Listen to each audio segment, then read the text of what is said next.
Selamat malam semuanya. Ya, selamat datang kembali di pembelajaran etika dan profesi IT berbasis video. Jadi, untuk pertemuan ketiga, kita akan membahas mengenai ruang lingkup etika. Ruang lingkup etika itu ada yang namanya sumber etika, kemudian ada penerapan etika, ada macam etika, dan klasifikasi etika. Oke, kita mulai dari sumber etika terlebih dahulu, di mana sumber etika itu ada namanya agama, filosofi, budaya, dan juga hukum. Kita lihat dulu. Nah, agama bagaimana menjadi sumber etika? Kita paham ya, kalau kita belajar agama, tentunya kita disuruh untuk melakukan yang namanya perbuatan baik. Pada prinsipnya agama semua adalah baik. Semua mengajarkan tentang kebaikan. Jadi, kalau ditanya tentang agama lagi, maka kita lihat, pada dasarnya ada persamaan dalam tiap-tiap agama. Menyangkut hubungannya dengan dasar dalam beretika. Di mana hubungannya itu adalah, yang pertama namanya adalah keadilan.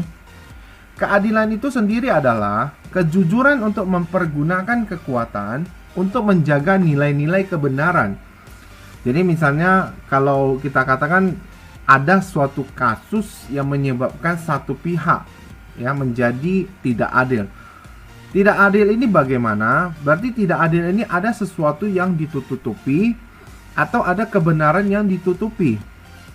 Nah, pada prinsipnya dalam hal beretika, kita dikatakan beretika ketika kita menjaga keadilan ini.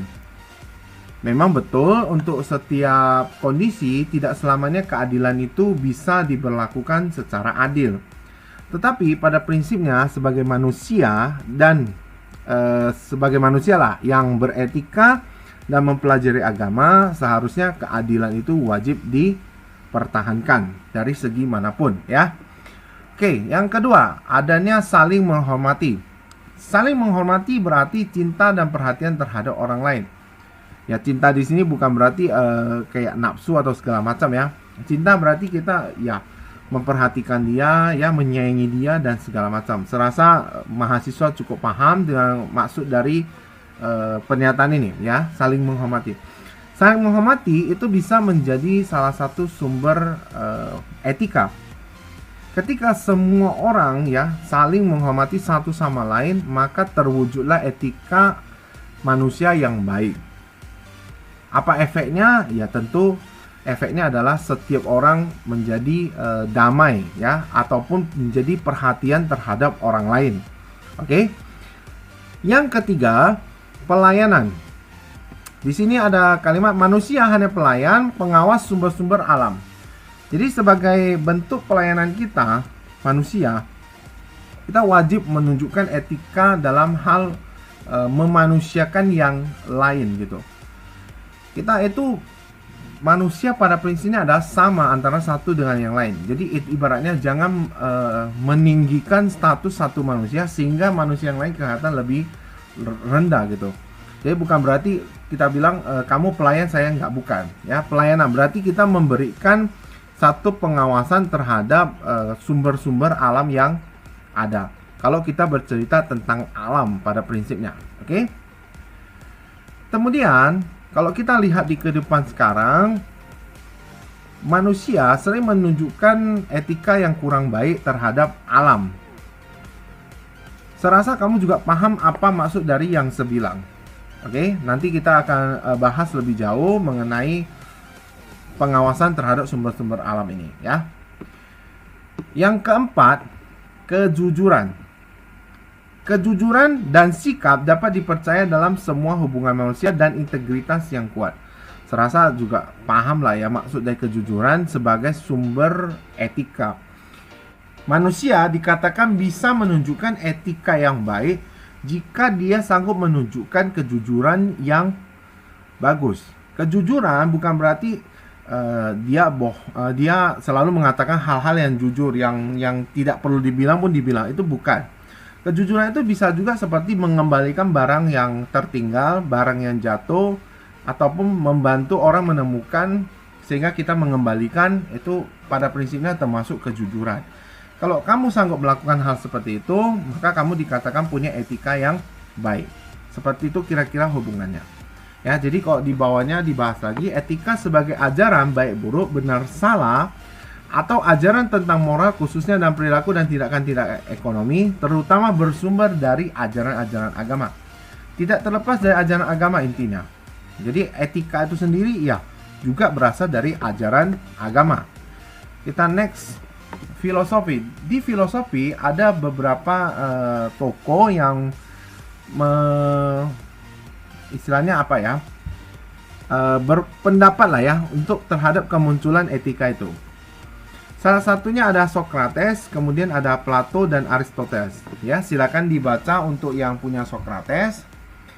Jadi Socrates mempercayai bahwa manusia itu ada untuk satu tujuan, dan bahwa salah dan benar memainkan peranan penting dalam mendefinisikan hubungan seseorang dengan lingkungan dan sesamanya. Socrates juga percaya bahwa kebaikan berasal dari pengetahuan terhadap diri, dan pada dasarnya manusia itu jujur.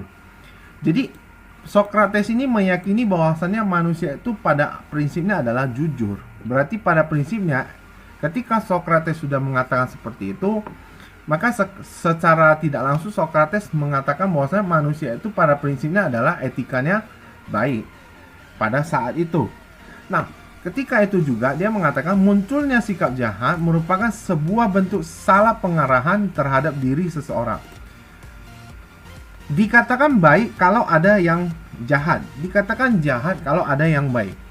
Namun di sini sikap yang jahat itu adalah salah satu bentuk pengarahan, salah pengarahan. Berarti ibaratnya salah jalan. Manusia itu pada prinsipnya adalah baik, tetapi karena merasa ada satu yang dia rasa kurang puas mungkin saja, sehingga manusia ini memilih salah jalan. Karena memilih salah jalan, maka muncullah sikap-sikap yang jahat. Entah mungkin dia iri, ya, mungkin suka istilahnya cemburu, ataupun suka istilahnya karena iri tadi melakukan tindakan-tindakan yang kurang baik, yang mungkin kamu sebagian juga mengalaminya dalam kehidupan sehari-hari, ya. Ada lagi Plato berpendapat bahwa keadaan ideal muncul sebagai hasil dari pemikiran yang bersifat intelektual dengan mendasarkan nilai-nilai kebajikan dan konsep kebenaran. Jadi si Plato ini mengatakan kalau keadaan ideal berarti keadaan yang baik segala macam itu muncul kalau kita punya pemikiran yang intelektual. Artinya intelektual ya bisa dikaitkan dengan yang namanya pemikiran yang dewasa.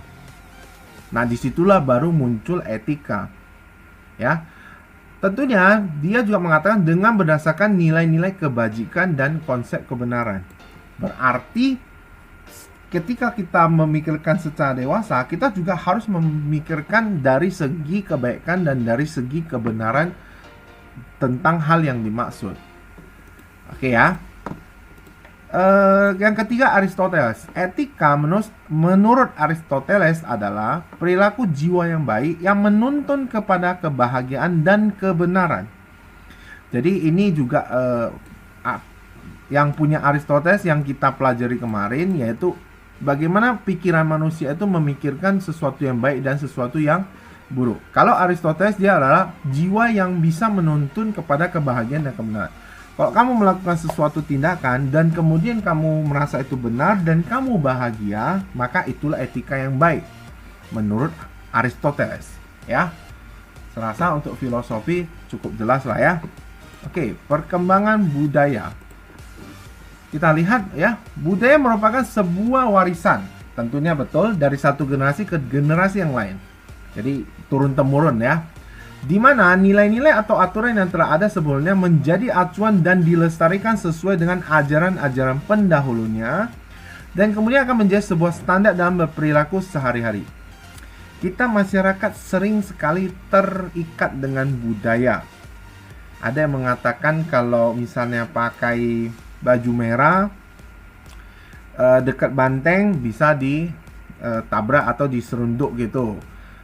Secara ilmu pengetahuan sepertinya belum ada yang membahas tentang itu. Itu kan budaya yang sudah turun-temurun dari zaman dulu, dan masih banyak lagi budaya-budaya lain yang mungkin kamu jauh lebih paham ya. Nanti bisa berikan jenis komentar budaya yang sudah melekat di kehidupan kita sehari-hari di ruang diskusi ya, sebagai bentuk keaktifan kamu sebagai mahasiswa. Oke ya.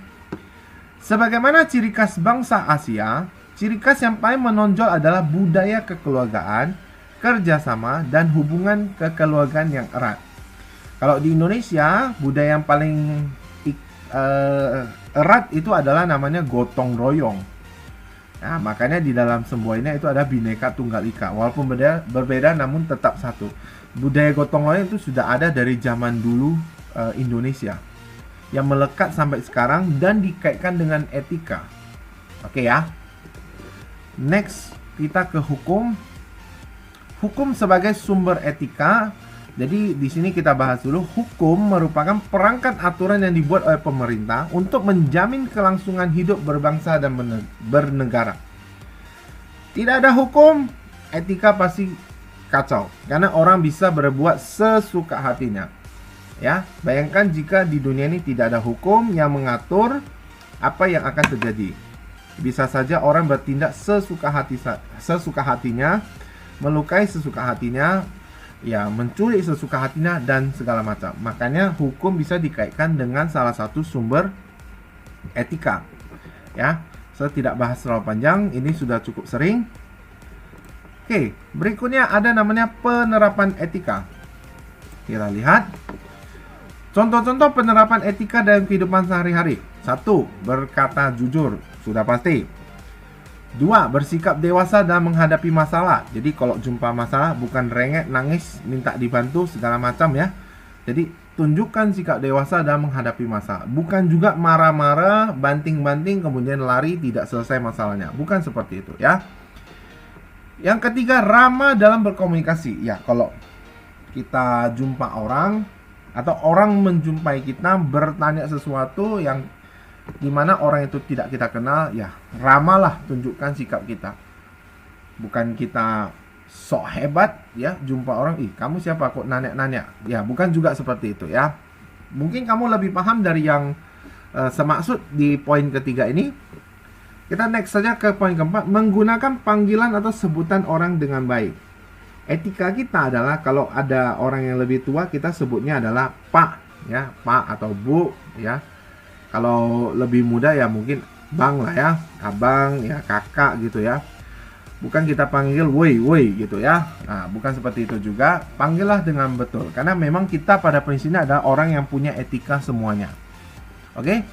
Yang kelima, menggunakan pesan bahasa yang efektif dan efisien. Betul ya.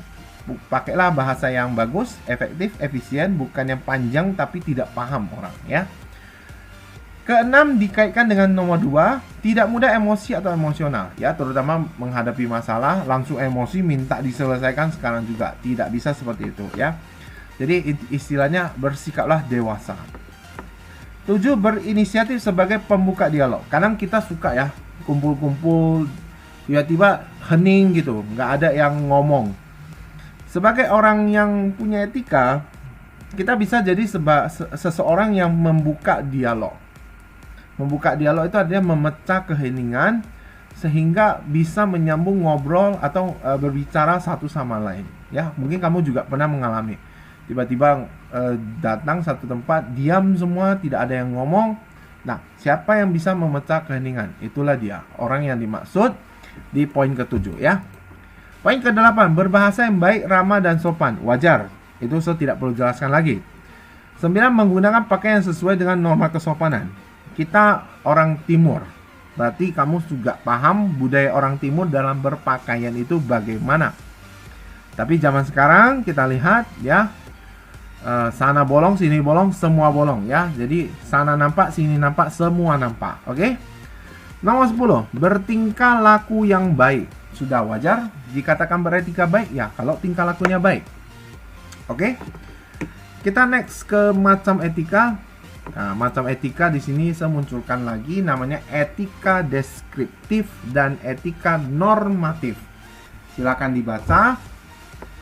Untuk etika deskriptif ini saya akan meminta mahasiswa dengan etika normatif ya. Dua ini saya akan meminta mahasiswa silakan berikan komentar kamu mengenai etika deskriptif dan juga etika normatif di dalam ruang diskusi yang sudah disediakan di e-learning.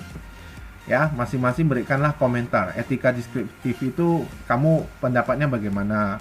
Etika normatif itu kamu pendapatnya bagaimana? Ya, kira-kira seperti itu. Kalau yang secara umum, etika khusus kita sudah pernah bahas. Saya akan skip saja. Kemudian klasifikasi etika. Ini panjang sekali, banyak sekali. Ya, silakan nanti kalau mahasiswa ingin mencari lebih dalam, boleh googling atau segala macam, cari informasi mengenai etika-etika yang ada di sebelah sini. Ya, ini terlalu panjang untuk dibahas dalam satu pertemuan, itu tidak akan cukup.